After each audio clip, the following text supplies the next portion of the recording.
President-elect Donald Trump will take office on January 20th, 2025. On that day, of course, all the time he's running for president, it's supposed to be a joyous and a happy occasion and full of hope and optimism about what the future is going to be. But according to our next guest, he may be coming right into a big storm almost right from the beginning. The Trump and the storm of the century. The U.S. is sleepwalking into disaster in the Middle East.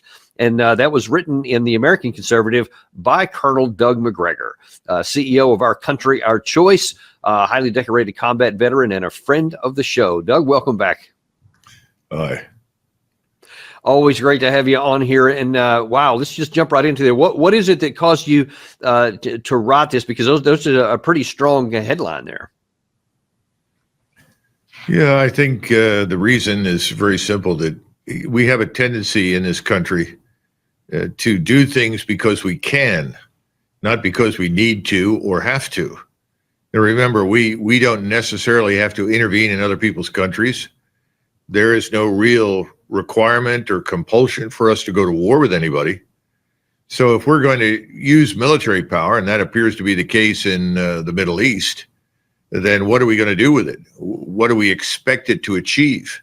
I think those are questions that need to be asked, because it may be that the instrumentalities at hand are not necessarily going to achieve what either Israel or the United States or both want to do. And I want to go up, see if I can pull up a bit of this here. One of the things that I found interesting and kind of got my attention right off the bat was that you wrote, one thing is certain: if America joins Israel in its war against Iran, the outcome will be geopolitical showdown that could dramatically alter the world as we know it. It is the storm of the 21st century, and for the moment, the American ship of state is sailing right into it. Now, what do you consider the storm of the century? Because there's been a lot of things going on in the Middle East for quite a long time, and obviously this war against Hamas has been about 14 months now going on. But you say something more serious is coming. What do you have in mind, or what are you worried about? Well, first, even though it's probably a little trite at this point to mention it, we're in a situation that's not too different from 1914, when Austria decided to declare war on little Serbia. There was no expectation that Russia would ultimately commit its enormous power to this tiny state called Serbia. There was also no expectation in Berlin that the Austrians would really need any military assistance from Germany. Yet it turned out that Serbia put up a very effective fight. The Russians decided to join in. Then suddenly the French saw their opportunity to regain lost territory. And then to make things worse, the British declared war and turned this minor Balkan dispute into not just a regional war, but a global war. So I think we have something similar in the Middle East right now. The Middle East is very different today from what it was since, let's say, 1973, when the Israelis fought both Syria and Egypt on two fronts. And that was a very dangerous war initially, because Israel's a small state and it has to move back and forth its forces to deal with two separate enemies. But we were able to assist Israel, and ultimately the Arab forces did not prove equal to the task they were assigned. With the exception of Egypt, the Egyptians shocked everyone with how well they performed and crossed the canal and seized territory. So, we just don't know where this will lead, but we can see the outlines right now of a war that could conceivably involve everyone. Right now, it's very clear that the Israelis want to do in the West Bank of Palestine what they've done in Gaza. And they've already done in southern Lebanon, effectively, what they've tried to do in Gaza. They want to drive the people that live in these areas out completely. So you have to bomb and destroy most of their living quarters, because if you don't do that, they may be tempted to come back. So it becomes a scorched earth policy all the way around. That has awakened the sleeping public, or the sleeping Arab street, if you will, on a scale that I don't think people in the West have any appreciation for. The Egyptians have already said, the Israelis want to drive all of these people ostensibly into Jordan. That's the nearest waypoint for the Palestinian Arabs. And that's Israel's view. So as they drive, if they kill or drive these people towards Jordan, that means war with Egypt. The Egyptians can't allow that to happen. The Jordanians are already overwhelmed, but they've got 11.2 million Palestinians living in Jordan. They're not going to sit quietly, and Abdullah may not be able to contain the explosion there. Finally, in Turkey, the Turks are looking at what's happening on their southern and eastern borders, where the Kurds are being stirred up by us, primarily the CIA and Mossad, with CENTCOM's support, about 100,000 Kurds to attack Turkey. The Turks are ready to declare war, go down there and clean them out. And at the same time, they've got enough forces they can turn on Lebanon and move into Lebanon, because they don't want this steady stream of millions of refugees from Lebanon moving into their country. And that puts them essentially at war with Israel. And we saw recently that the Egyptians and the Turks, their general staffs, met in Turkey. There's readiness now for cooperation between Egypt and Turkey, which in the past has been really impossible because of the Ottoman experience. So I think the Turks could be involved on the Egyptian front, helping the Egyptians against the Israelis, while at the same time closing in from their side. We haven't even mentioned Iran. And of course, attacking Iran and spreading this war, proliferating it, is going to make it all that much worse.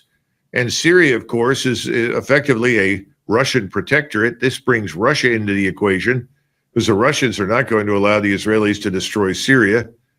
The bottom line is everyone in the region is aligning against Israel.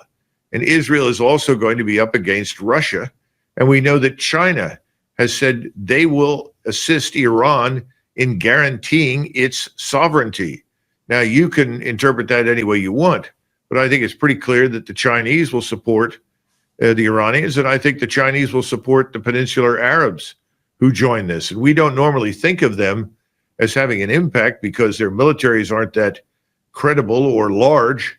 But as we've talked before, Dan, Saudi Arabia and the Emirates could easily dump all their remaining U.S. treasuries and pull their wealth out of the United States banks. Well, and speaking of Saudi Arabia, along all those things you just said, to what level of concern do you have that Saudi Arabia and Iran, which had been very embittered enemies for quite a long time, for many, many years, decades even, now all of a sudden they're having military cooperation and also diplomatic cooperation? Is that part of this storm?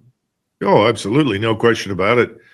The Crown Prince MBS, Mohammed bin Salman, made it abundantly clear that they consider Iran as a sisterly Islamic republic and that they're not prepared to stand by and watch it be destroyed. And they've warned Israel not to attack it. And by implication, that warning is to us. So I think we're facing a storm in the sense that all of these countries have military capabilities, some more than others, different kinds of capabilities, but they also have alternative sources of power, what we normally refer to as soft power.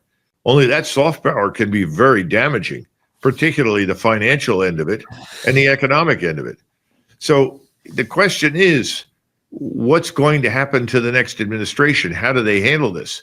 Do they simply step in and pick up where the Biden administration is left off and send us into a major war, which we're not prepared to fight, that will involve Russia and China, at least on a regional basis?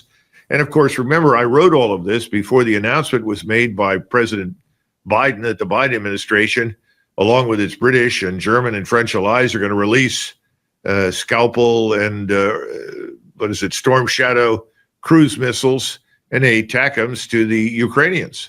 And this is not going to help the situation in the Middle East. You know, what happens in Ukraine doesn't stay in Ukraine. If you're a Russian, you're looking at a threatening situation to Russia and Russian interests in both Europe and the Middle East. And, and then that gets us back into the situation here about what the incoming administration is going to be. And there have been a number of, and this is, I think you sometimes refer to it as a uniparty.